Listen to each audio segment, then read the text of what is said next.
Welcome to the Super Fun Game Review Podcast Go. Today I'm going to be hosting. I'm Clark. I'm Harry. I'm Box of Wine Hamill. I'm Steve, next to Box of Wine Hamill, oh god. I'm Ralph, I don't wreck things. Alright, so today we're going to be reviewing Earthbound for the Super Nintendo. So first we'll kind of just, dive into the game's history. Game development. So originally this was a Super Nintendo game that it was called Mother 2 in Japan. It did not sell well in America. Imagine that. And eventually they did bring it out, and they paired it actually with a strategy guide. I believe, and somebody correct me if I'm wrong, it was one of the few games that you bought a game and a strategy guide together. I have not heard of that other than Earthbound. A giant box, actually. A giant fucking giant box. Box that fit the whole thing in, because in Japan they thought us Americans were stupid. Very much so. Handle the game. And just to say, Earthbound is not the first game. There is a Mother 1, which we're not covering, so fuck off. We're covering Mother 2 or Earthbound. There we go. So one thing I did want to mention. So I looked into the two companies that kind of co-hosted making this game. One was Ape Incorporated, and the other was HAL Laboratory. Yeah. I've never heard of either company. Yes, you have. Yes, you have. HAL is the one who has made Super Smash Brothers. Really? Yes, Yeah. they HAL. That's my NES's. If you look up, it's the one with the dog kind of circling around. I don't know if they're eggs or the something. dog's like laying down, its Yeah, tail's wrapped around Yeah, something. it's wrapped around. So HAL has made games like Super Smash Brothers, which we all know, and if you haven't, you're under a rock and go fuck yourself. So You should stay there. I feel like he's told our listeners to go fuck themselves quite a few times Yeah. On already. multiple occasions. Yeah, we're only like, F what, you. 3 minutes in? And F you. I love you all, but go fuck yourself. The Hamill fuck count is at 3. So the one other thing I thought was kind of odd.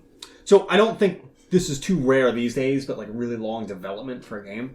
But back, I think this game started development in '89, if I'm not mistaken. It was a 5-year development and got released in '94. But I mean, does anybody else find that that's kind of odd for like a Super Nintendo game? When I think this is like an era where they're pumping games out like maybe a year. Well, it year went and a through half development hell. It almost got canceled due to poor reception of Mother 1. Yeah. Well, I remember reading somewhere that like they almost shut the doors on HAL at one point. Didn't want to continue with the production of the game, and I guess through a labor of love or whatever, they decided to continue making it. And this was around the time when they were making movie games, where it was kind of like, if a movie came up like Terminator 2, they were making a game within like 6-7 months that was pretty much shitty. So a 5-year game was kind of a gem in the rough. pretty much and universally shitty are two completely different things. I was going to say shitty movie tie-in games. Don't you dare crap pretty on common throughout Alien vs. history. Predator, Super Nintendo. So a And couple that's other Clark. things I found like on the development. It did have an intentional goofy tone to it. Oh god, yeah. I mean, you could definitely see it was very apparent when playing the game. You could tell it was supposed to be a goofy game based on RPGs at that time. It wasn't supposed to take itself serious. Absolutely. It was supposed to be like, all right, here's an RPG. We want people involved, but we want everybody involved. Just kind of get with it. Let's have a party with this game. Also, what self-respecting parent is like, oh, my 7-year-old son, go out into the world and fight aliens. Now, one of the other things is for the marketing. They had marketing things where you would see kind of like a boy on the edge of the screen against this whole backdrop of like Earth and this whole alien invasion going on. And it would say, this stinks. This game stinks. Yes. Yes, and there's It like did. scratch and sniff stuff that you would smell. Yes. And it's gross. And Afterwards, afterwards, what I read was people were like, what the fuck is up with this? And they got a lot of complaints for the it stinks scratch and sniff shit. So part of the reason... Does anyone know what it sell actually smelled like? Yeah. No. Farts? Yeah. I really want to know what that would smell like. You want really vintage smell it. Earthbound scratch and sniff? Yeah. Yeah, I do. You should go on eBay. Fresh We'll out of the find pack. I want to know Yeah. exactly what that smells like. Sealed in box. That's baloney. Smells like 1994. Farts. So, sorry, one last thing I want to get on. I don't know if you guys have additional notes. Get on it. But Get the on it. creator of the game, when they were developing the backgrounds to like the battle system, they referred to it as a video drug.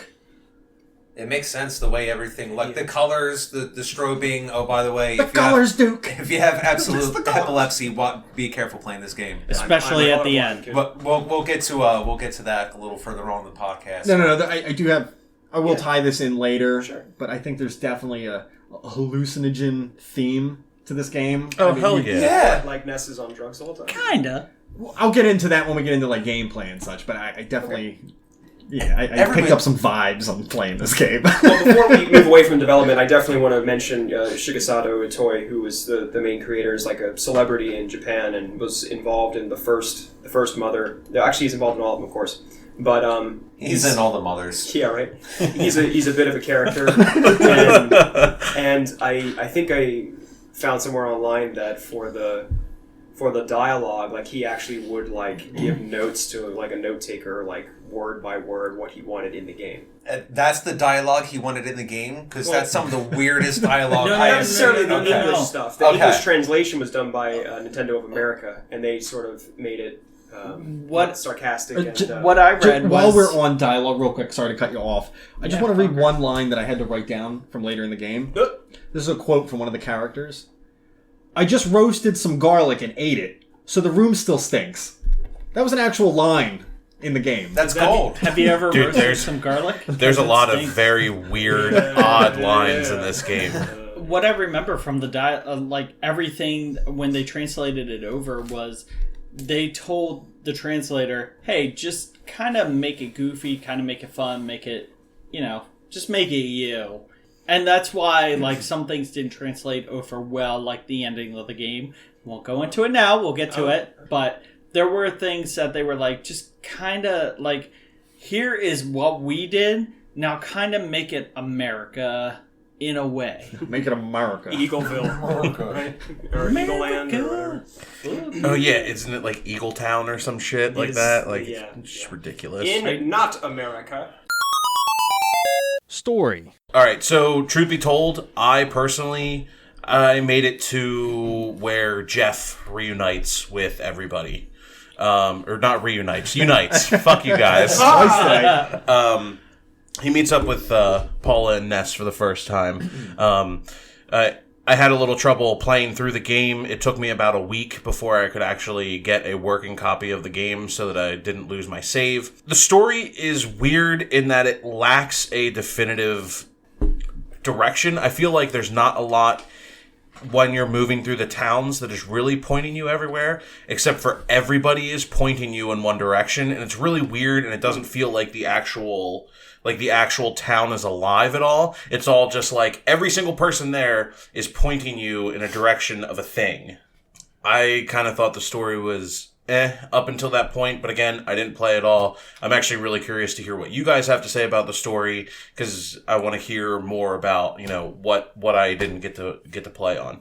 Well, I think in comparison, I didn't get through the complete game. I think I only made it like 65% through. I made it to the gold mine. When we were talking about before about fighting the moles, I made it through a couple moles. That How is many literally moles where were I'm there? at. How many Really? moles? That's exactly How many where moles I'm were at. there? They said there were 5, but I don't know if I believed them. Oh. How many number 3 moles did you have? Whoa! 1. Because they're all number 3. Okay, got it. Yeah. I was basically at the exact same spot actually, but the story. I know a little. I know some spoilers, even though I haven't played the game up until that point, and the story is not something that I would say detracts from the game at all. It's true that all the NPCs basically play to you. They don't have sort of their own, I want to say, agenda or their own thing. They all play into the story directly for you. They push Ness and gang along the path, but I like the setting more than anything else. The fact that it's like, it's set in the 90s, basically when it was made, and it has all the tropes that are associated with that, like the phones that you have to use, like public phones and things like that. It's a time capsule to me. Yeah, I don't want anyone to misconstrue that I actually thought the game was actually very charming. There's a lot of very cool things about the game itself. But, it's charming. I like that. It's really charming.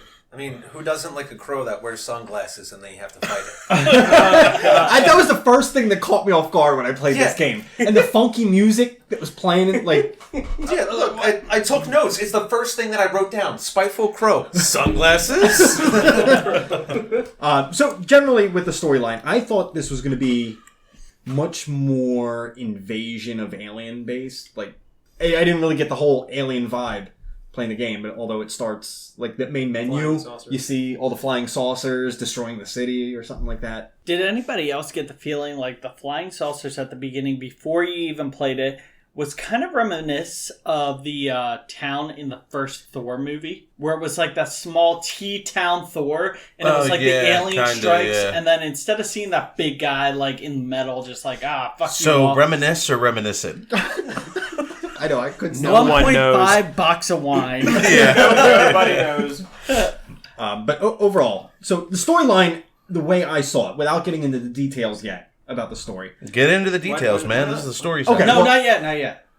Well, the way I saw it, piece. I mean, we can get into the little pieces, but in the beginning, you see that there's this threat on the planet, more or less, and then all the way until you get to the end, I feel like each town had its own little subplot that didn't really connect with the overall so much. Like when you're in, was it Threed? It was like the whole plot there was around the zombies, more or less. It had really nothing to do with the overall storyline, but I just felt like each town was like a little mini story in itself.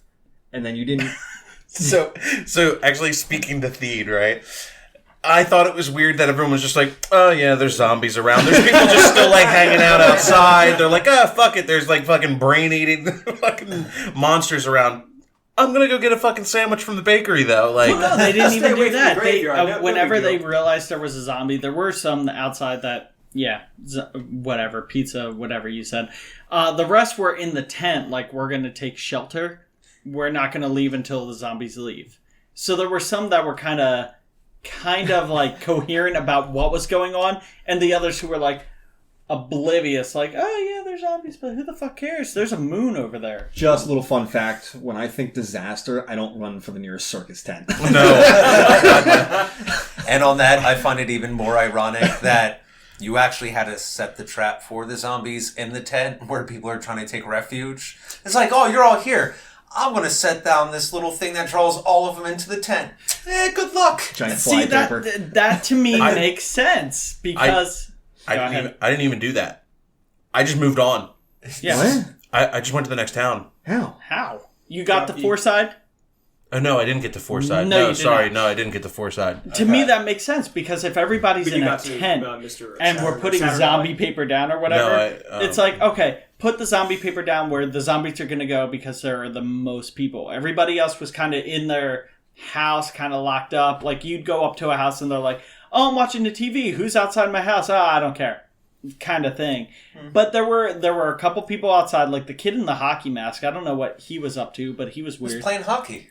Which kid in the hockey mask? Because there was one in every single town. And his name was Jason in every single town. But it kind of made sense to me that everybody's grouped up in the zombie tent, kind of worried, even though it's kind of, the zombies could come in and eat us all through the front door. But they're like, we don't know what to do. Well, put the zombie tape down. We'll take care of them through there. So why don't we backtrack? We'll start at the beginning. Maybe we have some points we want to hit as we go through the different towns. So starting in the beginning, basically you see this meteor come down. You go and investigate it. I think Pokey, yeah. Pokey. Good old Pokey. He was introduced at that point, right? Yeah. Let's talk about Pokey for a second. Fuck that guy. I didn't get the vibe he was a dick at that point in the game. I didn't get that until later. Right at the beginning when you go to the meteor, he's a total dick. He's a dick throughout the whole thing. He's like, no, you have to leave, but I'm going to stay here because I'm not getting in the cop's way. That's a perfect rendition of Pokey's voice. Yes. That's probably how he sounds. Yes, that's exactly. Yeah. No, absolutely. Even his brother's like, all right, Pokey's kind of a dick, but whatever. I found like my first thought of him was like, this guy's doing nothing. He's just useless. And then as the game kept going on, I'm like, Pokey's just a bitch. Fun fact: Pokey in the Japanese version is named Porky.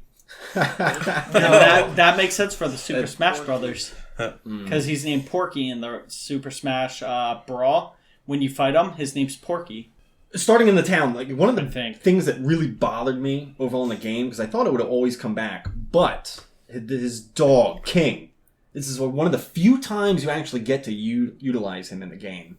I think it's because you don't have any allies at that point. But I thought he was going to be like a permanent... You mean right at the beginning? Yeah. And why did you name him in the beginning? I know, you know? exactly. Like, it was just for such a brief window of time. It just kind of And I have something to add on that later, but yeah, at the beginning you name him King, but why did you think he'd be there the whole time?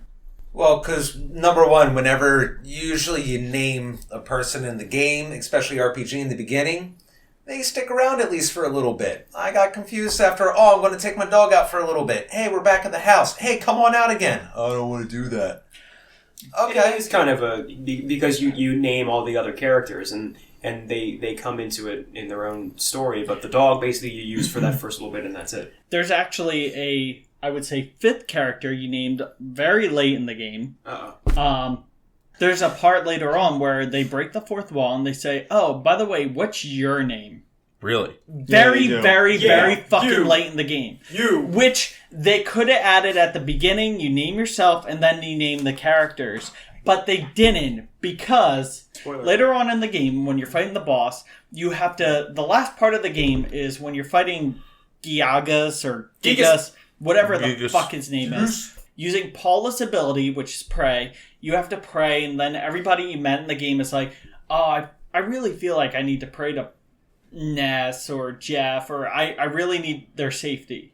And then at the very end, they're like, oh, somebody else is praying. Somebody else is really giving their prayers.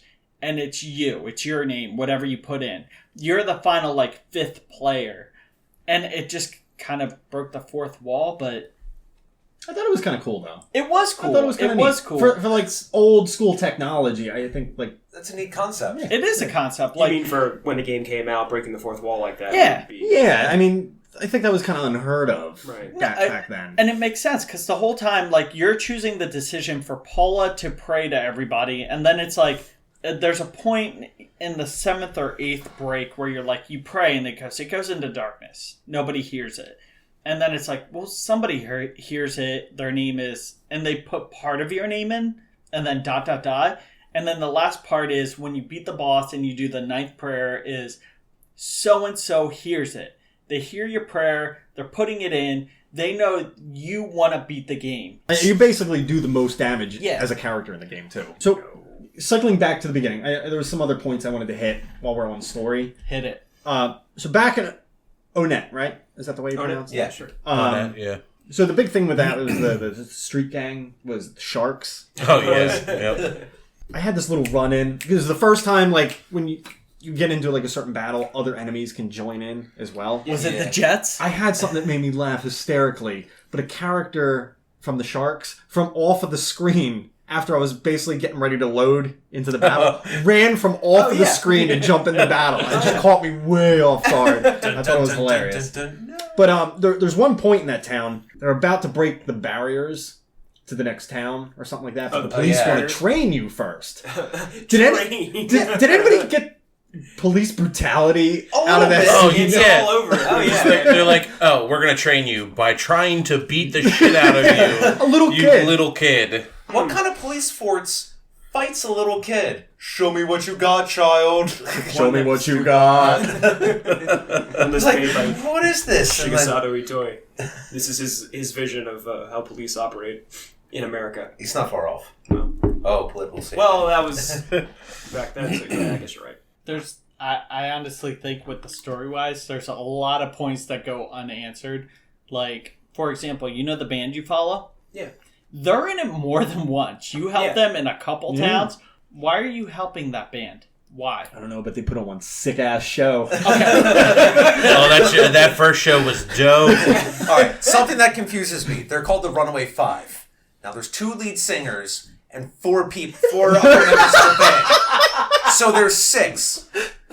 But that's again. I Obviously, took a note on this where I'm looking at this like this is not right. I didn't even think of that. Obviously, it's 5 are running away and 1's a kidnappee. One's kidnapped. Oh, it all becomes full circle Yeah. now. All And right. question, why do the lead singers look like Mario and Luigi? Yeah, I did get that. Another thing is, their aesthetic is totally the Blues Brothers thing. Oh, yeah. Oh, Big, yeah. large band behind them and 2 guys in suits just kind of doing Wearing their sunglasses. fucking jazz type of thing. Yeah, wearing sunglasses. And later on, when you get to one of the other towns, I forget which fucking town it is, but one of them Well, comes they're out numbered, looking so like it's Peach.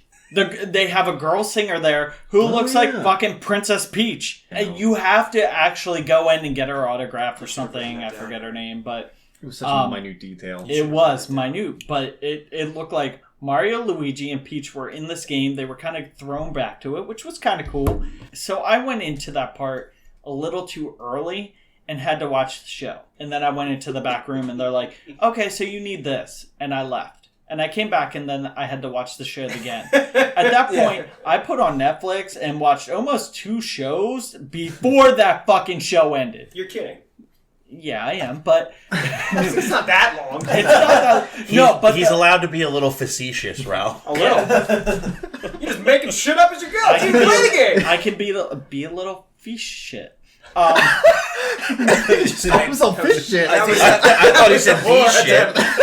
I think that's a German thing, and you have to pay for that. Oh my Shit. But Bee shit! Scheiße! there were parts of like Uber Mensch. the stupid musical show that they put on that I was like, I don't care. I just didn't get it. They That's could what it have. was. They could have No. started You it, just didn't blacked get it out, and brought it out at the end, and I would have been like, okay, that's cool. I don't need to watch a 3-minute show of somebody dancing back and forth on a 2D fucking stage. I don't need that in my life. I don't. I'll bring this back up when we get back to the music, but there are a bunch of very weird and interesting musical influences for this game. Yeah, Oh yeah, there Yeah. are. So another point I wanted to touch on about when you get Jeff into the party. You start to hear about his relationship with his dad. Oh, terrible father. Yeah, I Yeah, thought that was kind of awful. dark for Weird. like a kid's game. Oh, I haven't seen you for 10 years. Like, what? I don't care about you, son. Again, worst dad ever. Yeah. Jeff's dad. You're 2 screens up. Where the fuck you been for 10 years? I did. I look at video game facts and did you know gaming and all that shit. And one of the things they brought up is his dad may have been in Mother 1. His dad may have been one of the first characters in the first Mother. Which, if you're playing Earthbound, you don't know that. And his dad may be working on because he knows that Gigias or whatever is coming about. He may just be working on the fact that this is coming. I don't know how to stop it. I know I had a son. I'm going to take a fuck break.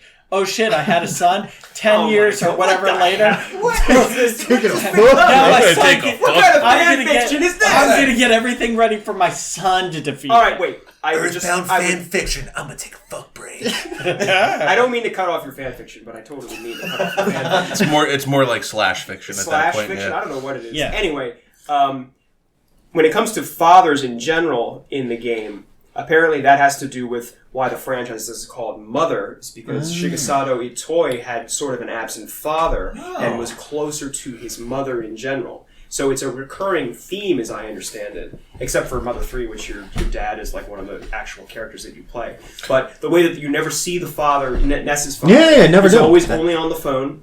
And I think that He's good at sending you money, though. Oh yeah, He he is is. real good at Here's your that. child support. throw money in, throw money.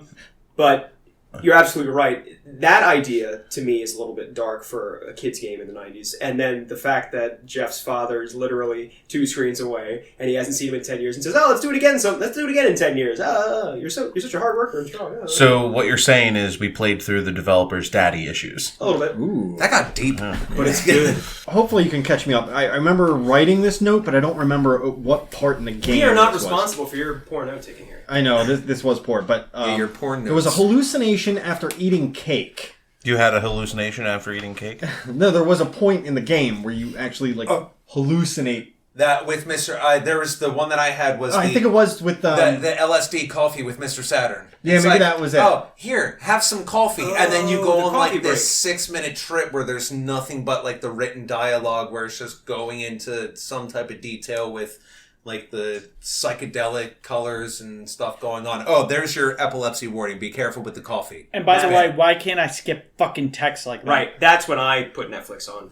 When that appeared. I mean, I did read it, but no, I completely forgot about the coffee break, and then that was something that I thought was. I was like, oh, this is like a nice touch, and then it started to wear out as welcome after.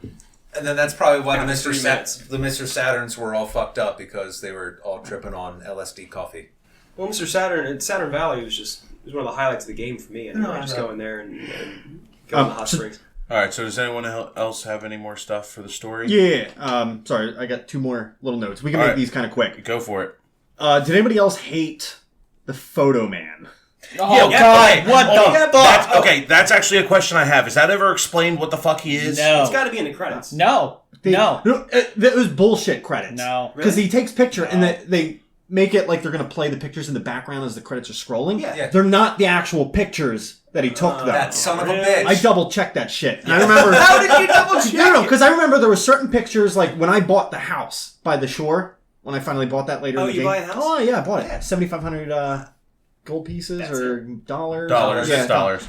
But I took a picture in there. I remember all 4 of my characters being stacked on top. And I was like, oh, that's going to be a goofy picture. But when I saw the picture in the credits, they were all basically just spread out across the back of it. Oh, I'm disappointed. Yeah. There was no point for the Photo Man other than the fact they went to kind of take a break and be like, okay, just remember this part for later when you see it in the photo album at the end. The good thing that did come out of Photo Man, there's a lot of funny ass memes on the internet in regards to him. Oh, I want to check. I want to check those out. Yeah, fuzzy pickles. Fuzzy pickles. Oh yeah, that's one of the things. That is a fucking safety word for somebody that was a developer for this game. No. One of the things they decided was when they were doing the translation was they wanted the translator to come up with kind of catchphrases. And so he used his safe word. Yes, his pretty much. domination. The person... The transformation? Transformation, yes. The translation? When the translator was coming up with words, he used fuzzy pickles. They said use funny words, funny sayings, whatever. Right. And it came up with fuzzy pickles. He thought they said fuzzy words, so he picked fuzzy pickles. In terms of Not the story... beats again. Fuzzy pickles? Say fuzzy words. Teddy bear. In terms of It's story... too late. It's in the game. We're moving on. In terms of story, Harry, because we're the only 2 who beat it, I got a You question act like for it's you. a feat of I've got any time. importance. It is because, no, towards the end it fucking drags on. It really does to me. Yeah. But the part that I was confused The beginning about... dragged on for me. When you fight the final boss, you fight Pokey. Yeah. Really? You do. Yeah. You fight that little fat You fuck? do. His picture's Now- very weird for that battle, It is, too. and here's what I'm going to say. His art. Yeah, his You art, actually go back in time because the place that you go to for the final battle is supposed to be 10 or so years before the final Oh, battle. you go in robot bodies, You too. you get put into robot bodies because they say, oh, you can't go back yourselves because you'd be babies. So what we're going to do is put your minds into these robot bodies, and then you go back, and then you'll be fine, and then maybe you'll come back to regular time. We don't know. I think Shigesata Itoi needs therapy. But when you get there, Can you Pokey take it? is fine, alive and well. He does kind of Yeah. look zombie-like. Well, he's kind of in that robot But spider body. He's not a robot, though. It kind of looks almost like it does kind of look Destiny-wise like Fallen. He's got kind of the gray stuff going on and like spikes on his body. Even Did himself you is just compare gray. Earthbound to Destiny? Well, Fallen is the only thing I can think of. It's a close comparison. Anyway, Oh, Pokey kind of looks zombified, we'll say. But not only him, but his craft that he's in, which is almost like a spider, and he's the capsule part. Weird. So how did he get back there, story-wise? How did he get back there as Pokey, and why does he look like that? Explain that, because they don't. Time paradox. Yeah, because they really liked Johnny Quest when they had like the giant spider things that Race Bannon was trying to kill. Well, that's even story-wise. Wow. That when you get to the point... I gotta give you a high five for that. Thank you, man. For that. The whole point is you're trying to stop Gigius or whatever. Once you get there, they're like, oh, well, it already took over. You have to go back in time to Why did or they? was being born, or like before its powers were like fully when developed, or when something it like that. first Oh, so took like, over. would you kill Hitler if he was a child? Yeah, but this Scenario. is if It's Gigas. Hitler as a baby took over at first. It isn't like you're going back in time to when Hitler was Hitler. I think I need a chart. You're going back to when it was a baby taking over, because it was technically a baby when it was taking over. And he does mention that baby Hitler. he God. mentions it because he says How'd we get it's there? an idiot right now. He does say that it's stupid, it's an idiot. He mentions that Gigius is dumb. It's not making sense. Because he's a baby. Exactly. So I don't he want to fight a does- baby. that I'm is glad I true. didn't He finish does this game. I had mention to that. slay Yeah, and actually, babies. Pokey was making a claim at being the ultimate being because he could control. Because it was still a baby. Yeah, that's true.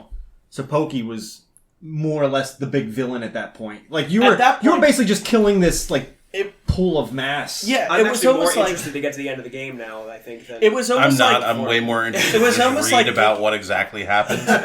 technically. I thought it was okay. I kind of wanted to kill Pokey. Oh yeah, I want to fucking kill him. Wait, You know what really pissed but me you off? don't with kill Pokey? him. kill Pokey. No, you don't, because at the No, he end credits, frees. it's like, by the way, Pokey may be back, and that's kind of like the end credits Avengers like. Son of a The end? Question mark. Yeah, Exactly. that It literally does happened. That literally Legit. happened. That literally happened. The end. Swarm, I Dot, saved dot, dot, myself 20 question more mark. hours. Yeah, I'm literally happy You're- I didn't spend an extra minute the with last, that fucking game. the last Oh. part at the end is you're in your room, and I thought the game restarted. I really thought it did, and it goes, "There's a knock on the door," and I was like, "Isn't this how it started already?" Post credits, by the way. Yeah, post credits. Knock, knock, knock, and he goes downstairs, and his mom's like, "There's somebody here for you," and somebody comes in and goes, Pokey says this isn't the end, or something like that, and then it says, No, he got a letter, and he was like, Yes. "That's weird because it's like in the middle of the night and the post office is closed, Yes. or something like that." "Yeah, Ah. it's some weird thing," but it almost reminisced. I Alright, thought so- it was more or less just him getting I thought it was too. Like, setting it up for a sequel almost. Sorry, I have one other Yeah, point so- I did want to talk about, just very briefly. This thing baffled me quite a bit. Was Dungeon Man. I don't know if you guys remember him. Oh, one at the very I beginning? went through his first dungeon. You mean no, this is a man who wants to be turned into a dungeon. yes, And he later gets Yes, his I'm wish. aware. I'm aware. You Okay, go. so- You go through his first dungeon when he's Brick Road. Brick I think. Road. Yeah, Brick Road is Yep. his first iteration, Yep. and he's like, "I want to be turned into a dungeon," and that is when I absolutely started losing interest in the game. I was like, "This is fucking dumb." I thought it was a little weird that you followed the creepy mustached man into his basement to see his golden statue. Oh, yeah. Garlic guy. Yeah. It's like I'm gonna Yeah. work out and eat garlic. There's a couple parts in the game where you should scream "Stranger Danger." Gameplay. I felt like gameplay wise, it is essentially your typical, select from a menu, do your attack, go back to your menu, do the same thing. I didn't think it was anything more or less than I would expect from an RPG at the time. I didn't really see anything super special about it. And I also didn't like that some of the companions that you had, like, you couldn't control their moves. Like, when you have, like, the monkey. Like, the monkey doesn't actually, like, do anything. Like, and half the time it was, like, fucking scratching its head, which would piss me off, which would almost get fucking Jeff killed. Well, the Goddamn companions monkey. were almost like damage absorption. Oh yeah, like teddy bears. Yeah, That's the what teddy I'm bears. for. That's all it was. but Those the things- teddy bears because- didn't. The teddy bears didn't attack though. Yeah. The monkey would actually attack. Right, But you couldn't control it. You couldn't have it defend. And also, at least my time with the monkey and Jeff, the enemies didn't go after it first. It would go after Jeff. Well, there were some things later on, like the falcons in the dream sequence. Which reminded me of Bird Person from Rick and Morty. Just for the record. Okay. Just a whole group of them. They would take the damage first until they died, and then it was like, okay, now we're gonna focus everything on this. But Oh yeah, that's like the teddy bears. right, but these things would attack back. So there were some things that would attack back, some things that wouldn't. Like the monkey, I think I didn't rely on them because they were kind of a companion. No, yeah, I completely agree, but I just don't think there's anything miraculous here in the gameplay. Some of the things I did like was like the ATM. Like the that dad, was like cool. Yeah, you did that was not- cool. I liked that. It- I was talking specifically about the battle system. Right. there. But like in the battle system, when you would beat something, it wasn't like, okay, you also get $50 from this enemy. You're not grave robbing them. It's like later on the dad's rewarding you for beating stuff almost, or kind of giving you allowance based over time almost, something like that. So it was great. At some points I would get in, it's like, oh, you have $20,000 extra. And, Quite the allowance. yeah, I know. It's like, hey, good job, kid. Here's some cash. Don't spend it all on bubblegum. Fun fact: bubblegum is actually what you use to control the monkey. Yeah, exactly. That's the dollar. You meant to do that. You meant to do that.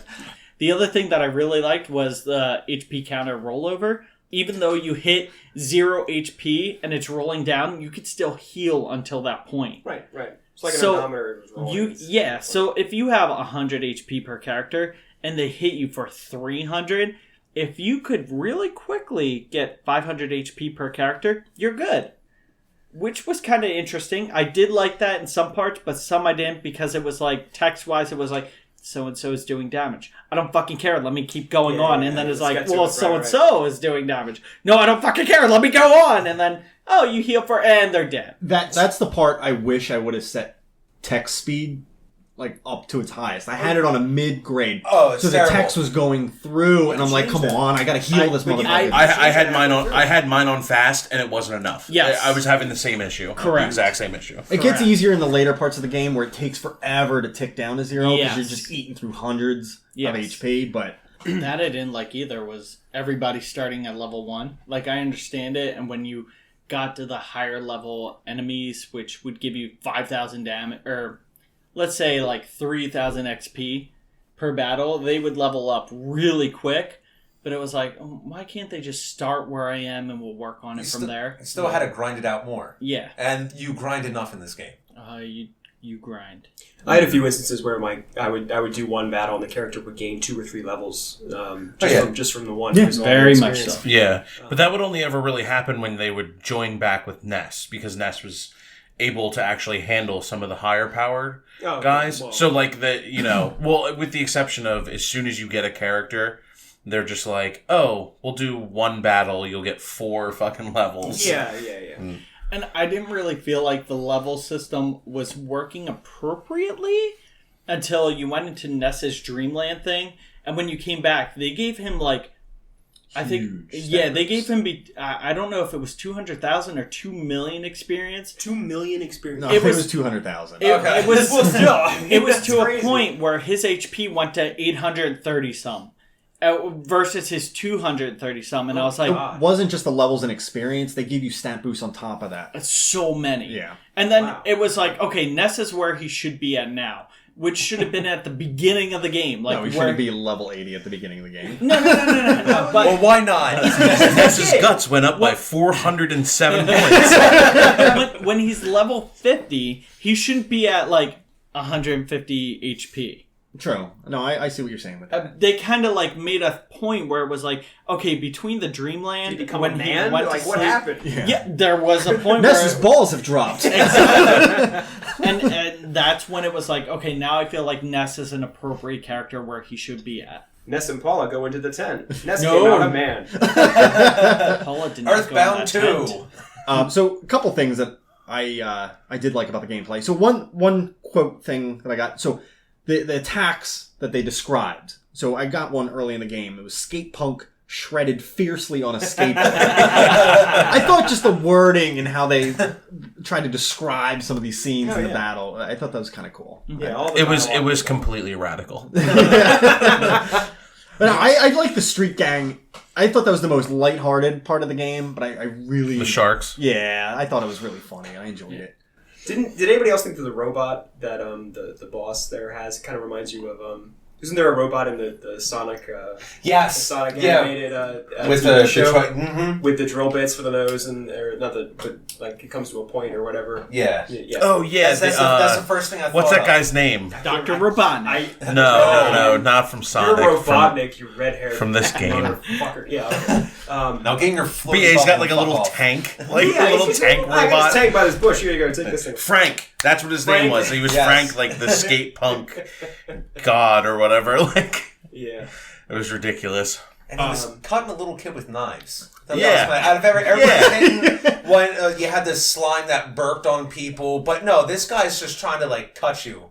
Also, did you ever notice how, like, when the birds would attack you, it wasn't like, oh, they pecked at you. It's like, it pecks at your eyes. Specifically. like, whoa! I don't remember that. Oh, yeah. It was a little intense. Okay, so I've been wanting to talk about this for a while, but the psychedelic theme that's going on in the game. So I wrote down a bunch of notes that I can kind of scratch off as we go through. So there's the Ramblin' Evil Mushroom, which I thought was an awesome enemy. Yeah. Drugs. Yeah, on him, one of my favorite things is when the game will engage with you and fuck with your controls. Oh, yeah. Yeah, I was going to get to that. Status effects are brutal in this game. Yeah. And that was one of them. That was a pain in the ass. It was, because it would change as you were playing it. Sometimes it would be reverse, and sometimes it would be reverse and then reverse access as well. Yeah. Or axis, not access. Axis as well. Yeah. It'd be nuts. Some of the other status effects I wanted to note. There was the when you're possessed, there's like a little ghost. The little ghost. Yeah. I don't know if you remember that one. Yep. One that's later in the game. You guys might not have seen this one, but if you get, was it crystallized? Yes. Was that one? It It basically just turns you into a crystal. Okay. Instant death. Oh. But you're not dead. You just have to like Be purified or It whatever. was like you were Decrystallized. paralyzed. Soften. No, it was, Is that it was like is paralysis. that what the yeah, but it shut you down completely. You needed this very specific item to like. well, bring is you that back is to that what the soften paralysis option did at the hospital? Soften or Maybe I don't. It was it like was- soften, purify, and one other option. I think yeah, it was something like that. And then there were a lot of items that could actually diamondize you. Yeah, that was it. Diamondize. Yeah. There were a lot of items that could, at least what the fuck was the thing that could re-res you would de-diamondize you as well. Yeah.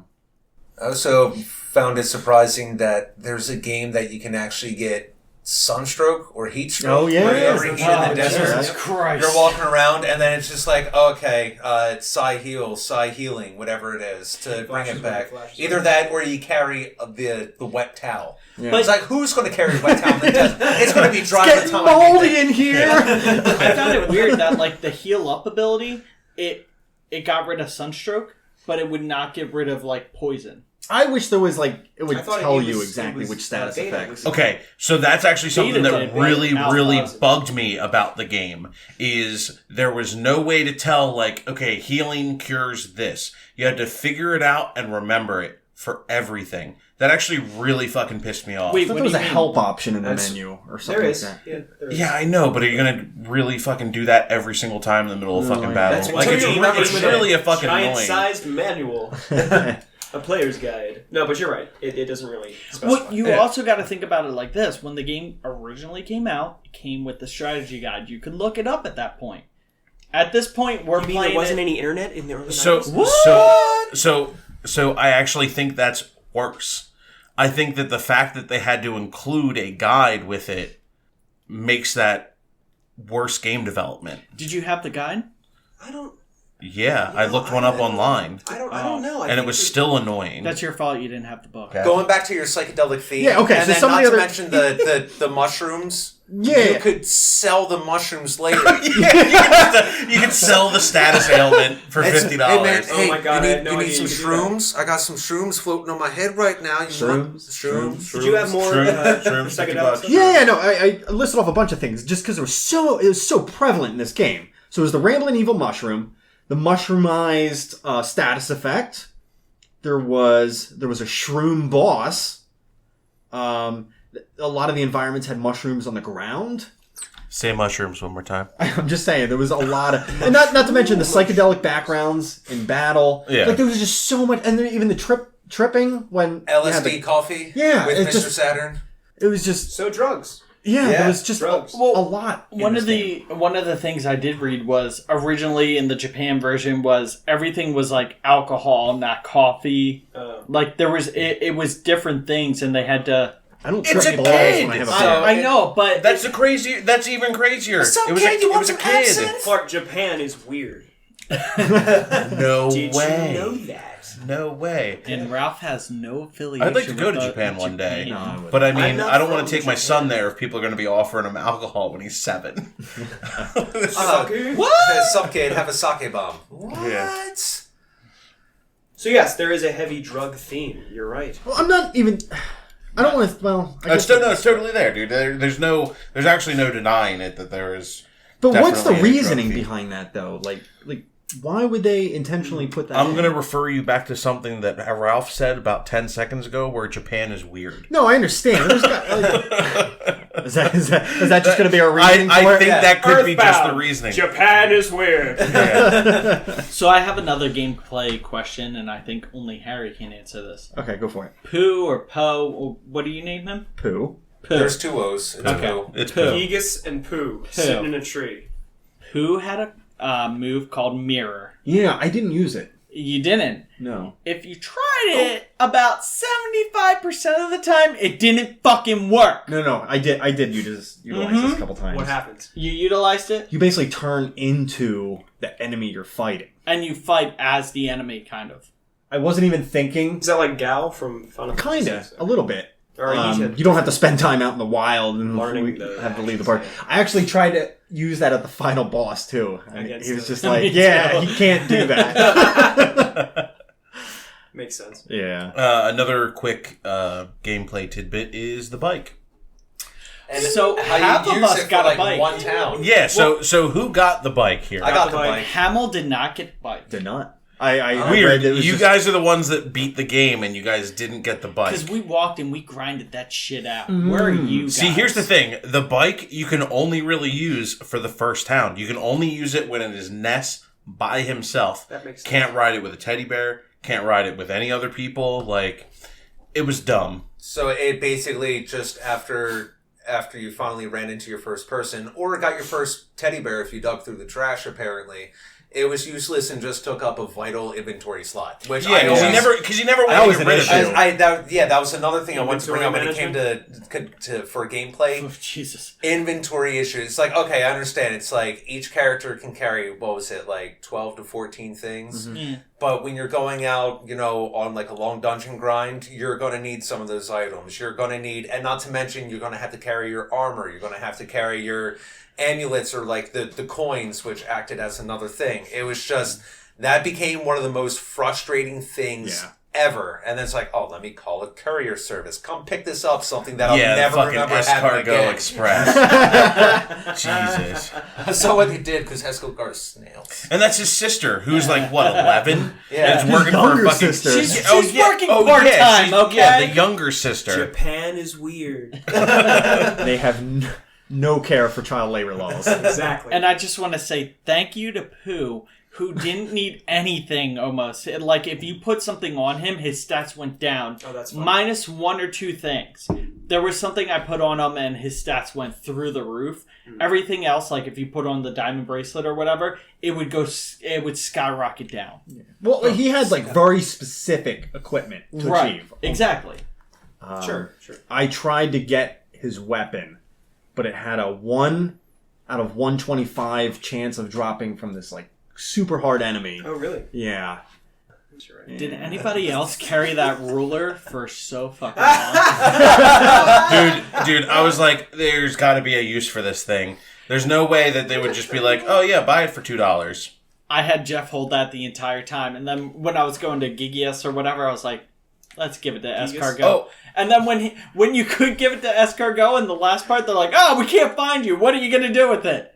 Just keep it in my inventory. Oh, so Jeff starts with a ruler and a protractor. Yeah, Yep. because he's fucking smart. I bought a ruler. I bought one from the yard sale. I did have a couple things I wanted to get off my chest really quick. I'm sorry, do you want to repeat that? I did have a couple English. things I wanted to get off my chest really quick. We're at So- an auction.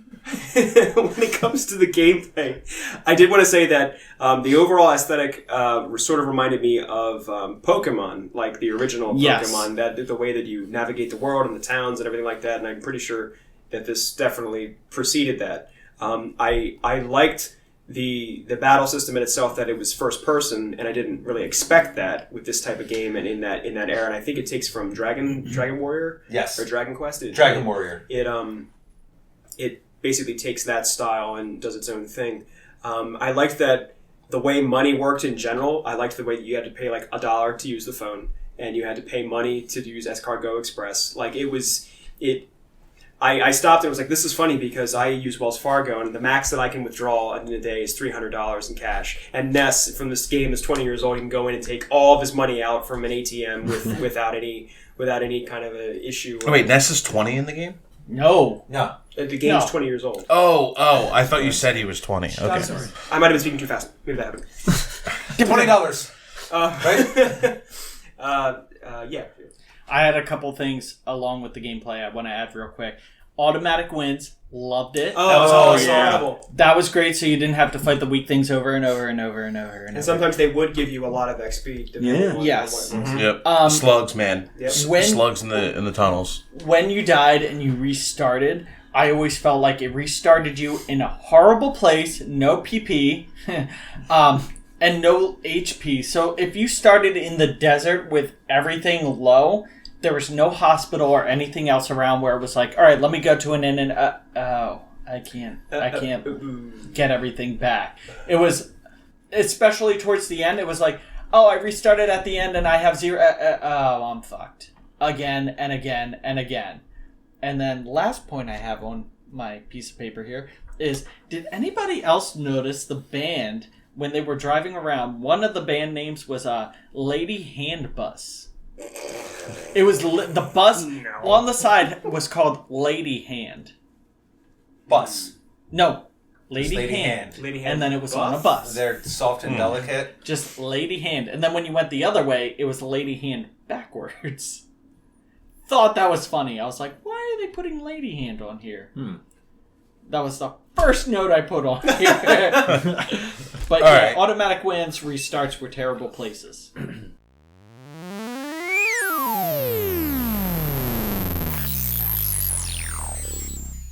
Graphics. I thought the graphics were pretty cool. I played on Wii U, which had some updated colors, I've noticed, and there was some updated not graphics, but really like the colors were a little more solid. NES didn't look pale. It wasn't as red washed. Like I noticed there was a lot of red wash in some of the other screens that I was looking at and stuff like that, because it wasn't just limited to the 3, RGB. It was a little more colorful and things like that. The game looked great, actually, for a Super Nintendo game. The backgrounds looked really cool.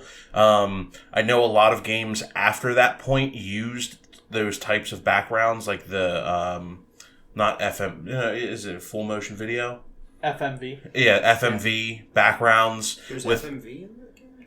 No. He's saying afterwards. Afterwards. Yeah. After. And I think that's probably the closest that system got to having that pre-FMV. After. Yeah. Fuck you, Ralph.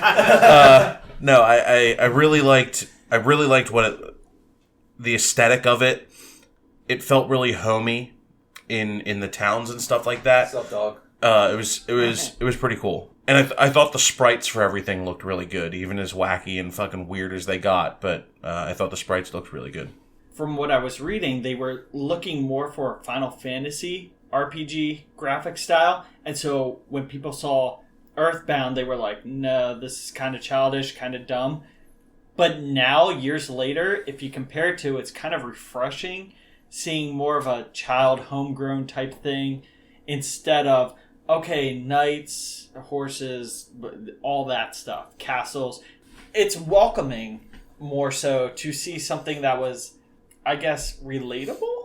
Because I would fight New Age retro hippies all the time in my youth. Well, So that really brought it around. I used to throw my yo-yo at dogs all the time. And disgruntled businessmen and cops. Yeah, perfect. Old party man or whatever. But at least when it comes to the graphics, I think all of us basically growing up on Super Nintendo, we've seen a lot worse. Oh, absolutely. I would say for its time, especially if you start developing in the late 80s and get into kind of like the early 90s, you're looking pretty good with it when it comes along with it. But yeah, I played on I had an emulator on the computer. A what? An emulator? Oh. An emulator? An emulator. I am turning into Hamill. No! Now, Steve, is that legal? Whoa. Okay. But you own a physical copy. Wink, wink. You own a physical copy of the game. Yeah. Like, I saw some of the pictures you took and you sent to the group of, like, you playing, and I'm like, that seems a lot more crisp than what I have in front of my face right now. So. I have the game. I actually have a cartridge of Earthbound that was a gift, and it's like one of my most cherished possessions that I have played and made sure that it worked. But I didn't play it for this. I actually used my Wii U copy, but I did have it emulated. When it comes to the graphics, in my opinion, obviously it doesn't look like Final Fantasy VI, which is sort of what I guess you could. They're not apples to apples to compare, but and obviously for the hardware, you have things like Donkey Kong Country that the Super Nintendo could do, which it's completely different and doesn't even come close to what that looks like. I thought that the graphics were fitting for the tone of the game, or I guess the graphics had a part in making the tone, but honestly, no disappointments. I liked the style. I enjoyed it. I thought the graphics were fine. It was good.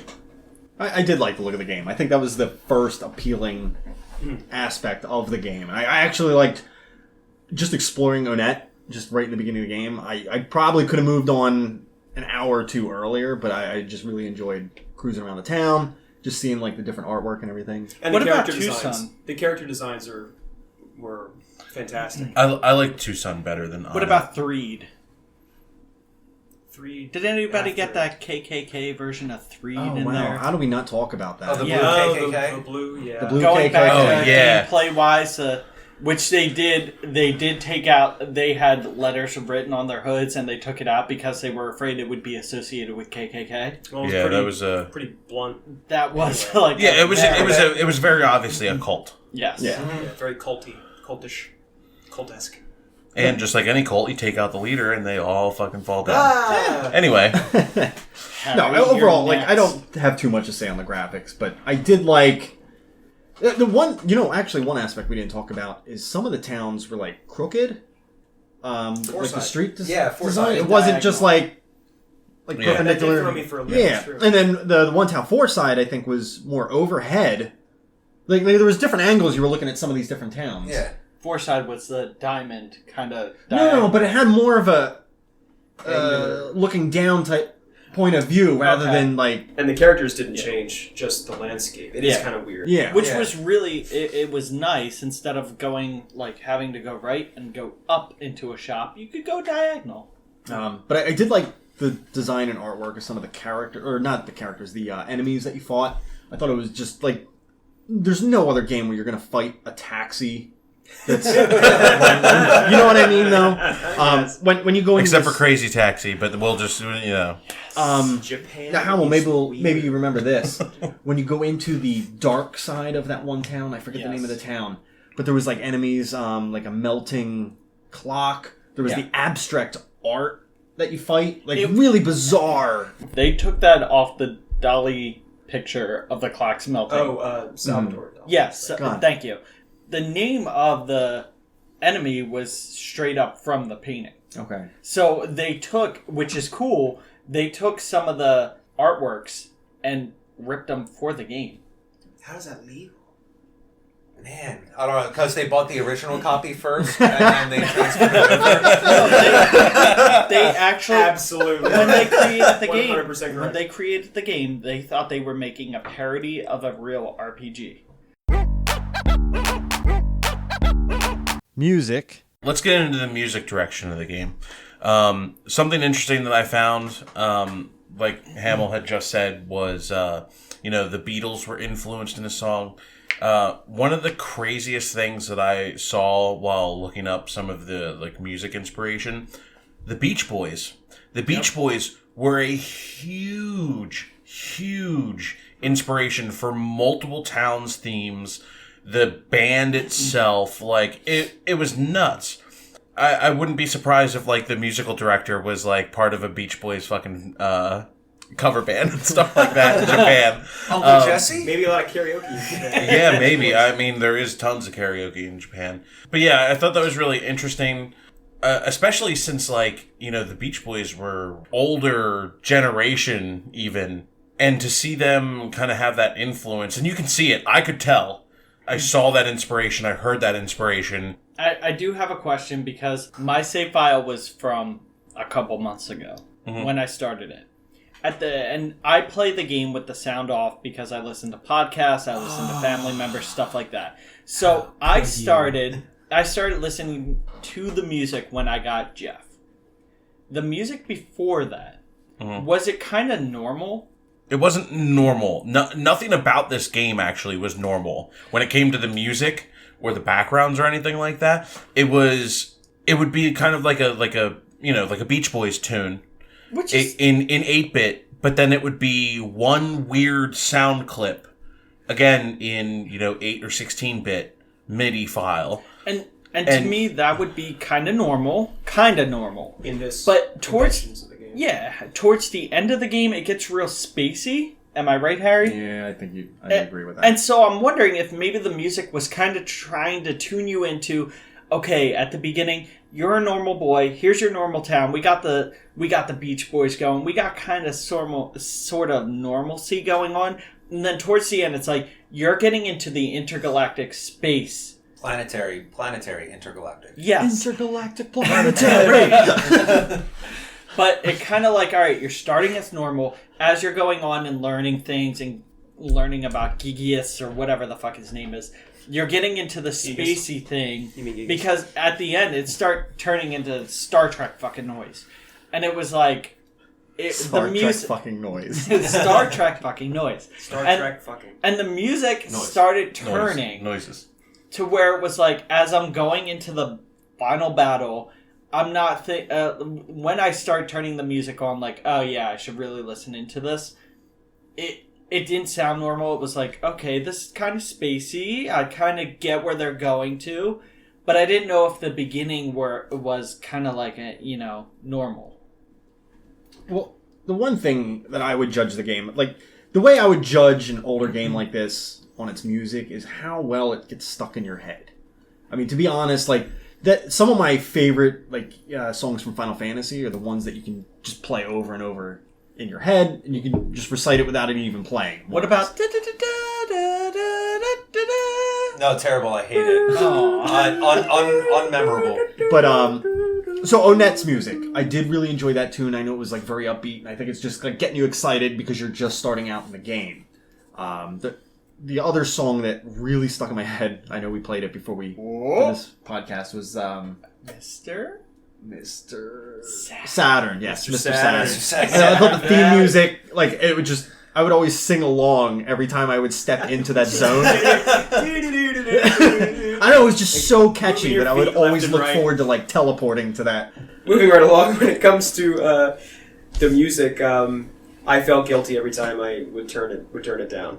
Like, I played this game on my Wii U gamepad, like, all over the house, in bed, in the living room, in the dining room, wherever whatever I was doing. And if the TV was on, or I was with somebody who was doing something else and I had to turn it down, I'd always feel guilty. Because for whatever reason, I just feel like so much of the game goes with the music, like, the two things together, the visual and the audio, like, they complete the entire experience. I mean, maybe more so than some other games where the soundtrack can be good or it's just sort of background noise. But with Earthbound, I really felt like the music, there was a lot of care and attention put into it, and I always wanted to be listening to it. So I appreciated a lot of the music, a lot of what was done. Yeah, the music really tied into what was kind of happening during the game. Like, it felt like it wasn't just, oh, here's just something to put in the background while you're in this town or something else. It really is there. I mean, I played on my headphones the entire time, so I had nothing but the music, as in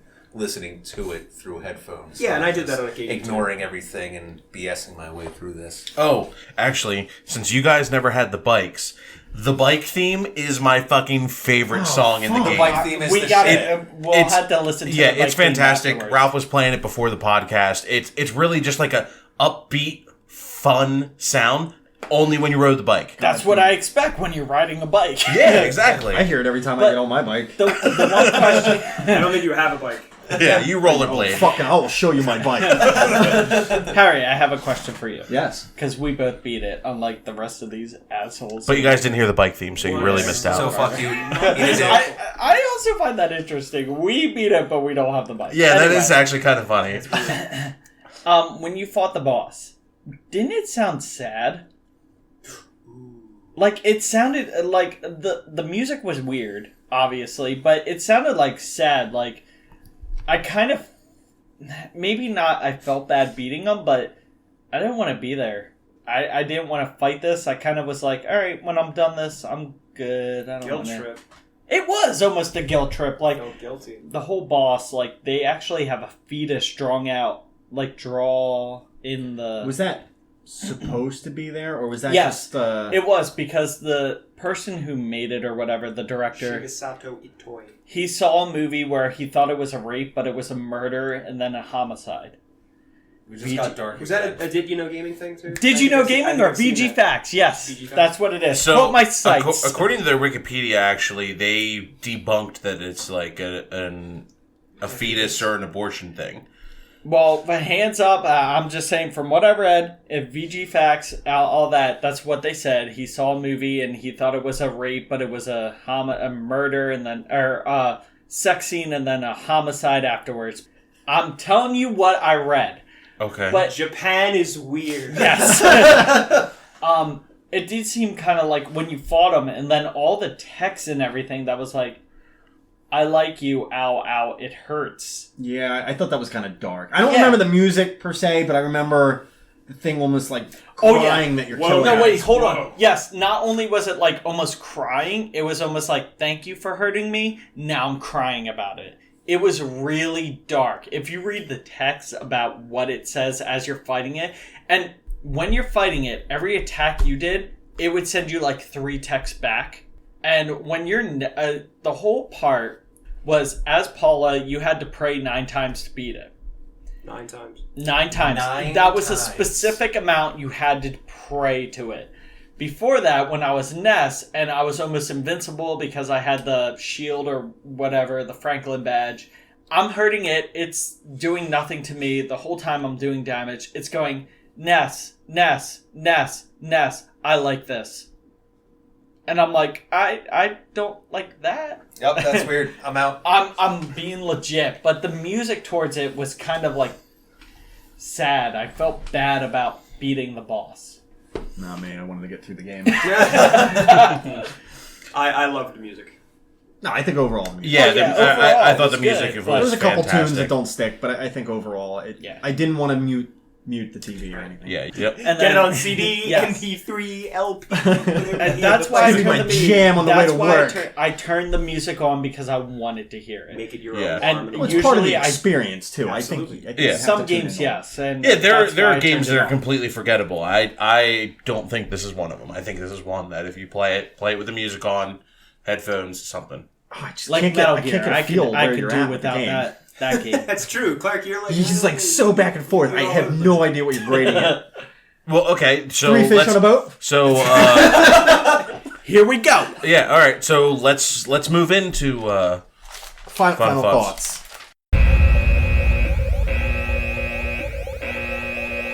Final thoughts. all right. So let's get into the final thoughts. I'm gonna pass it to you, Harry. Okay. To be honest, I knew barely anything going into this game. I thought overall it was a great game to play. I think it was one of those games that I think every person should play at some point. I think it's reached that level where I think it's like a must play at some point in your life. I like the music. I like the gameplay. I like the characters even. I think there was a couple mild flaws in the game, but I think overall it's a very good game. It kind of carried on at the end where I thought it should be over, and then it had an extra couple steps. Things happened, and then we got to the final boss. It was an okay. I know how it's critically acclaimed, and people love it now, but it was a game at the time that should have been, okay, this is a game. I do feel like it's one that's reached a cult status, and I'll agree with Harry where everyone should at least play it. I overall enjoyed this game. It's a must play for anybody. So I'd say if you skip out on this, well, shame on you. Shame on you. Shame. Shame. Ralph? All right. I'm actually the exact opposite of Harry when it comes to Earthbound. I feel like I knew more about the series and the franchise and about its development and everything going into this. And ironically, I didn't finish the game, whereas Harry and Hamill, as I'm sure you're aware, did. Honestly, I have to say that even though I didn't finish it, it's one of my favorite games already. It's just so weird and outlandish and funny, and the development and all the interesting things that happened with the game and to it just builds on all of that lore and everything that I like about it. It's a wonderful game. So Ralph, can't recommend it enough. You're going to finish this game? Yeah, absolutely. You're going to finish on this game? Absolutely. I'm going to finish on this game. Oh yeah, It's going to be great. Clark. All right. I thought the game was good for as much as I played of it. I probably won't be finishing the game. A, because I borrowed Hamill's Wii U. B, because I just don't feel the need that it's such an old game that I really don't have access to, that I could just read the ending. And I feel like I'm not missing too much by just reading about it. And yeah, I mean, I will agree that you need to at least play it. You need to at least experience some of it, because there are weird magical points of it, and there are just some really dumb things that you need to experience as a gamer, especially if you're into retro stuff. I am kind of wishy-washy on the game.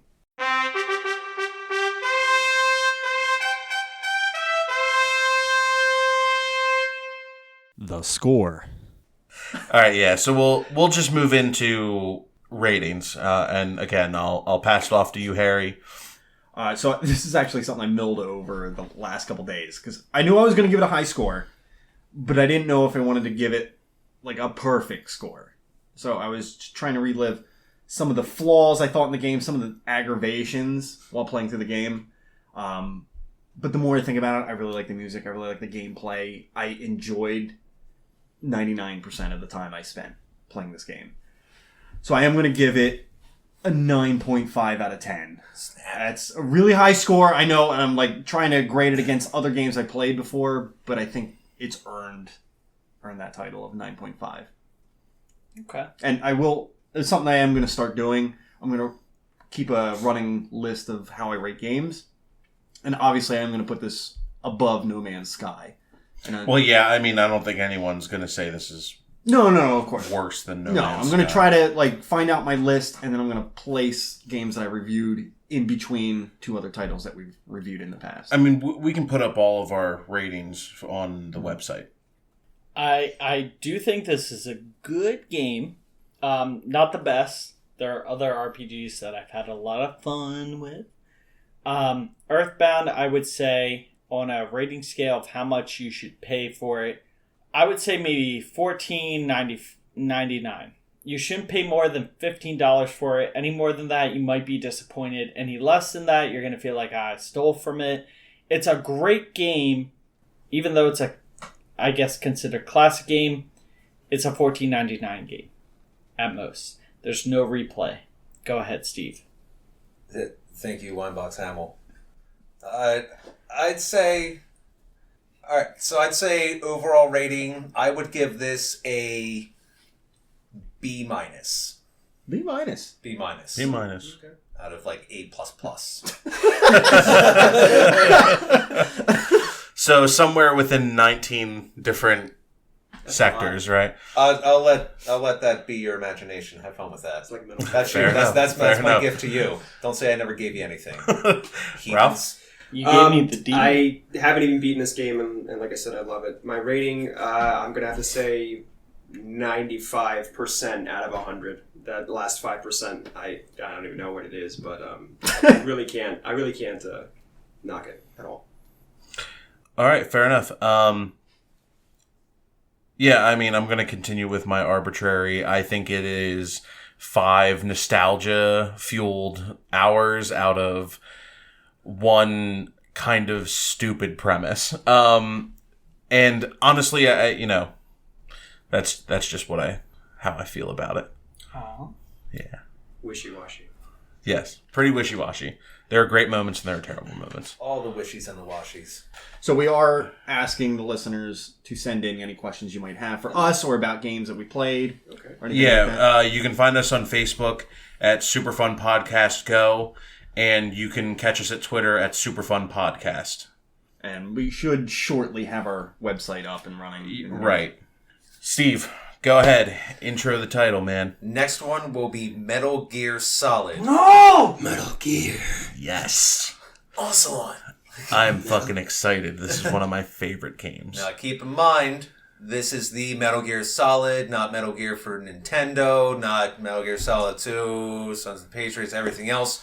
Your first Metal Gear title for PlayStation. So if I come in asking about Raiden, how's that going to fit in this? I will break your shit. It's not going to fit into this. Just like Raiden through the rest of the series. But that's okay. All right, so let's quickly talk about other games that we have played in the last 2 weeks. Harry, have you been playing anything else, or just Earthbound? I sunk a lot of time in Earthbound. I really All right, fair enough. an opportunity to play something else. So Still playing Madden 13. Get my 13? 17. Madden 17. Get my mud up. Playing Destiny, Rise of Iron. Playing Star Ocean, Integrity, and Faithlessness. And also playing Overwatch, because they have a new edition for the Halloween, so get on that. And Steve, go! A lot of Earthbound, a little more Earthbound with a touch of Rocket League still, and actually bring up the Super Nintendo nostalgia. I'm playing a little bit of Super Punch-Out! Oh, nice. Yeah. Nice. Yeah. Good game. Nice. Good game. Cool. I've been still playing Metal Gear Solid 5 here and there. I beat the game, but I just went in and did a couple of missions, and I started a new run through Borderlands 2 with my friend Bob and his brother on the Handsome Jack collection. So other than Earthbound, I've been playing those two primarily. All right, yeah. I've been playing a little bit of Earthbound. Pretty much played my fill of that. And I've been been playing some Madden 17, Destiny, Rise of Iron. Did the raid Friday night with a bunch of the friends here. And actually, I'm looking forward to, now that I have yelled at Amazon for an hour and a half, looking forward to Gears of War 4. Ooh. That I'm going to be getting into pretty serious here soon. Nice. And Overwatch also as well, because the new event looks pretty awesome. I played a little bit of it today. Clark, would you say we kind of tend to play the same games? Yeah, we also play a lot of the games together, so that's kind weird. of a thing. That's You're so like weird. Video game married. Gaming and paradise. It's like two Matts coming together. Over All the crackers. Oh, because you're the same match. Oh my god. Anywho. All right, guys. Yeah, this has been the Super Fun Video Game Podcast Review. Go! is that going to be a thing? Join us in 2 weeks, and we will have our Metal Gear review, Metal Gear Solid review. Metal Gear. Game over. Game over. Game over. Game over. Game over.